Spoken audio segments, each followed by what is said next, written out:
실시간이구나. 예, 실시간입니다, 여러분들. 실시간이에요, 이거. 항상 공기업 TV에서는 라이브로만 진행하고요.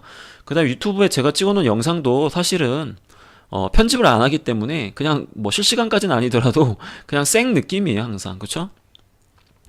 자, 여기 보시면 1번 네 가지 인재상 중에서 두 가지 선택을 해라. 어떤 사람은 한 가지 소재에서 두 가지를 발했다고 하고, 어떤 사람은 한 가지 경험에서 한 가지 인재상 해서 총 두 가지 소재를 선택하는 사람도 있거든요. 저는 개인적으로 후자를 추천드리고 싶습니다.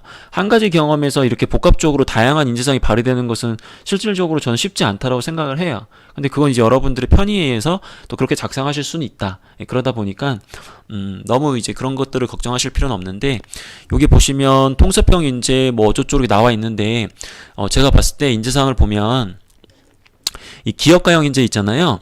여러분들이 어떤 조직 내에서 책임감을 가지시고 자발적으로 공동의 목표 달성을 위해서 헌신적으로 노력했던 그런 경험들, 그게 굉장히 무난해요. 그러다 보니까 일단은 기업가형 인재를 추천을 드립니다, 여러분들한테. 왜냐하면 난이도가 가장 낮기 때문에.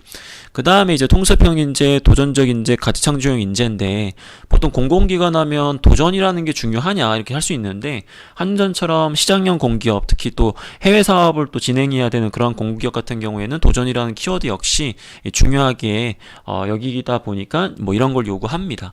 근데 아마 여러분들 중에 통섭형 인재를 강조할 수 있는 사람 많이 없을 거예요. 왜냐하면 이거 강조하기가 쉽지가 않거든요. 그러다 보니까 기업가형 인재를 먼저 무난하게 이야기하시는 게 좋은 방법인 것 같고요. 그리고 나서 창의성 경험, 가치창조형 인재, 요걸 이제 여러분들이 좀 이야기하는 것도 괜찮은 방법일 수 있습니다. 뭐 글로벌적인 어쩌고저쩌고의 뭐 어쩌고저쩌고 통찰력 이렇게까지는 안 해도 되는데, 여러분들이 이제 어떤 조직 내에서 문제를 개선하고 지속적으로 어떠한 좀 혁신을 추구했던 그런 경험이 있다라고 한다면 기업가형 인재와 가치창조형 인재 등으로 무난하게 작성할 수 있는 방법이 있다. 굳이 여러분들이 난이도를 높여가지고 통섭형 인재로 강조할 이유는 없다라고 좀 보여지는데, 여러분들이 뭐 이러한 인재성을 가지고 있다라고 한다면 당연히 이러한 부분을 또 제시하시면서 이야기하는 건 굉장히 좋은 방법이 될 수 있을 것 같아요. 어떠세요, 여러분들? 여러분들은 기업가형 인재, 통섭형, 도전적, 가치창조형 어떤 거 강조하실 예정이세요? 여러분들이 어떤 키워드를 선택하는지에 따라서 말 그대로 저기 뭐지? 더 구체적인 설명을 좀 드릴게요. 도전적 인재를 그 워킹홀리데이 다녀온 부분을 이용해서 풀어도 괜찮을까요? 예, 뭐 가능합니다. 그때 우리 지원자가 높은 목표를 잡고 그 목표 달성을 위해서 기존의 방법이 아니라 새로운 방법을 시도하면서 끊임없이 노력을 해서 결과적으로 어떤 성취를 이뤘다. 뭐 당연히 이야기할 수 있겠죠. 예, 도전적 인재 많이 얘기하시네요.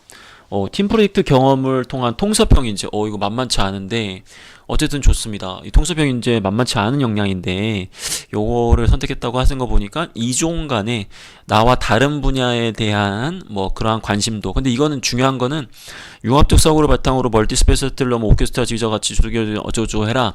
요 부분에 대한 건 기본적으로 자기 분야에 대한 기본적으로 전문성을 갖되 추가적으로 자기 분야와 연관된 분야에도 관심을 갖고 역량을 키워가면서 좀 폭넓게 이제 말 그대로 통찰력 있게 이제 일을 좀 해나가는 그러한 부분을 보는 거기 때문에 만만치 않았습니다, 이거. 한 경험당 1인재상 1번, 3번, 5, 1번, 4번 말씀하신 거죠? 예. 뭐 제가 지금 추천하는 건 기업가형 인재와 가치창조형 인재인데 3번 하셔도 되고 2번 하셔도 전혀 상관이 없어요. 제가 그냥 빠르게 적는다라고 한다면 난이도적인 측면에서 그렇게 얘기한다는 거지 뭐가 더 좋다 그런 건 아닙니다. 아르바이트에서 컴플레인의 매뉴얼대로 행동한 것이 기업가형 인재에 적합한 예시일까요? 매뉴얼대로 행동한 게 기업가형 인재는 아니고요. 매뉴얼대로 한 것뿐만 아니라 나아가서 본인 역할이 아니더라고 하더라도 자발적으로 본인의 그 조직의 목표 달성을 위해서 헌신했던 거, 희생했던 거, 이런 것들 적어주시면 좋을 것 같아요. 자소서 내용이 면접에 영향을 많이 받나요? 솔직하게 한국전력공사는 자기소개서에서 문제를 많이 안 냅니다. 1차 때는 신나게 여러분들 전공과 관련된 거 갈굼 좀 당하시고요. 그 다음에 이제 채용 면접 가게 되면 임원들 자기 맘대로 물어봐요. 그러다 보니까 자기소개서에 있는 내용이 나갈 수도 있고요. 그렇지 않을 수도 있다라는 거 참고하시면 좋을 것 같아요. 근데 이번에는 자기소개서 항목이 바뀌었고 로열티와 관련된 그러한 내용들이 많이 있기 때문에 여러분들 좀 신경을 쓰셔야 될 수도 있어요. 이번 항목이 바뀌면서 평가자들이 아무래도 관심을 좀 가질 법한 회사 관련된 질문들이 많거든요. 이제 그런 것들을 여러분들이 좀 뭐랄까 대비한다는 측면에서 좀 더 로열티적인 요소를 좀 반영을 할 수 있어야 되겠죠. 기업가형 인재로 대학생활 때 과대나 동아리 활동을 풀어나가도 괜찮을까요? 뭐 소재는 괜찮을 것 같은데 그때 우리 지원자가 헌신적으로 노력을 했느냐 그게 더 중요한 부분이 될 수 있습니다. 예, 필기점수에 대한 부분도 일부 적용이 되기 때문에 여러분들 아무래도 뭐 대체 이거 진짜 점수를 공개하지 않는 이상 내가 어떻게 뭘 잘했다 뭘 못했다 이걸 좀 판단하기가 어려워요. 그쵸? 이게 참 짜증나는 건데 좀 결과가 나오면 속 시원하게 내가 몇 등 했고 몇 점이고 좀 알려주면 좋은데 더럽게 이런 것들을 잘 안 알려준단 말이지. 저도 과거에 인사 담당자 그리고 채용 업무를 할 때 알려주지 않았거든요. 왜냐하면 그게 굉장히 귀찮은 일이에요. 그리고 그것 때문에 또 엄청나게 많은 클레임이 또 들어올 거고 엄청나게 많은 또 문의사항이 올 거고 그리고 굉장히 또 그거 갖고 챌린지하는 사람도 많을 거고 그러면 이게 일을 못 하거든요. 그러다 보니까 공개하지 못하는 어려움도 있긴 합니다. 근데 나중에는 제가 봤을 때는 그러한 부분들이 좀 객관적으로 형평성 있게 공개돼야 되지 않을까 생각을 좀 갖고 있습니다. 한정과 관련은 없지만 사무직은 전공을 같이 준비하는 게 좋겠죠. 예.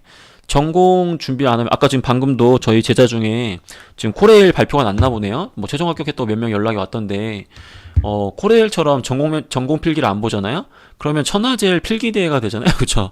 이거 경쟁률이 어마무시하단 말이지. 그러다 보니까 아무래도 전공을 좀 같이 공부해 주는 게 좋고요. 전공 필기를 안 보는 회사라고 하더라도 어쨌든 1차 면접 때 또 전공과 관련된 거나 전공과 관련 유사한 그런 지식들을 많이 물어보기 때문에 가급적이면 준비해 주시는 것도 좋은 방법일 수 있어 보입니다.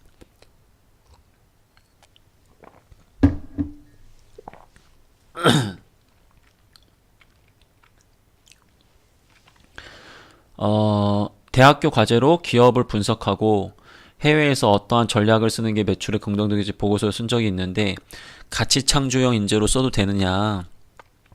그 안에서 우리 지원자가 이러한 행동을 했다라고 한다면 얼마든지 가능합니다. 해외 인턴십한 거 도전적 인재로 녹여낼 수 있습니다. 어떻게 행동했는지에 따라서 정기직을 준비한다. 선생님 요번 필기에서 정기 전공 난이도가 조정이 될까요? 솔직하게 저 잘 모르겠어요, 여러분들. 근데 지금 전공의 난이도가 점점 높아지고 있어요. 왜? 여러분들이 준비 정도가 워낙에 뛰어나다 보니까 변별력이 문제가 어렵지 않으면 그게 나오지가 않거든요. 그러다 보니까 어쩔 수 없이 기업은 변별력을 주기 위해서라도 난이도를 좀 더 상향으로 조정할 필요는 있어 보여요. 근데 이거는 제 개인적 판단인 것이지 한전 이렇게 한다라는 정확한 정보는 아니기 때문에 여러분들 그냥 참고만 해두시면 좋을 것 같아요. 좋습니다. 사무직 전공 면접이면 경영학을 물어보는 거예요. 본인이 선택할 수 있어요. 그 필기에 대한 부분은 그리고 그거 관련해서 또 물어보시겠죠. 자, 1번은 그럼 이렇게 마무리 좀 하고 2번에 대해서 얘기를 좀 나누겠습니다.